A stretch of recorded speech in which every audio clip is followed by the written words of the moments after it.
नमस्कार मैत्रिणींनो, इथे मी आज तुम्हाला एकदम छोटासा टॉपिक सांगते की तुमचं जेव्हा फिटिंगची लाईन अशा पद्धतीने सरळ लाईन येते त्या टायमाला तुम्ही समजून जायचं की तुमचा ब्लाऊज परफेक्ट आलेला आहे.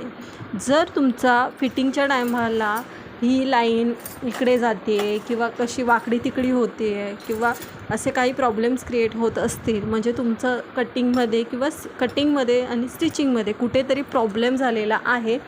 ही जी लाईन आहे ना आपली फिटिंगची, ती सरळ पाहिजे. कंबर, छाती आणि दंडगेर हे 3 पॉईंट आहेत ना, ते सरळ आले पाहिजेत. तर तुमचे सरळ आले तर तुम्ही समजायचं की तुमचा ब्लाऊजचं फिटिंग आणि तुमचं ब्लाऊज कस्टमरला प्रॉपर बसणार आहे. आणि इथे तुम्हाला दाखवते,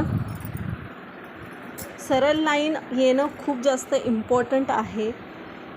तर अशा पद्धतीने अशी तुमची सरळ लाईन येत असेल तर तुमचा ब्लाऊज परफेक्ट आहे. धन्यवाद.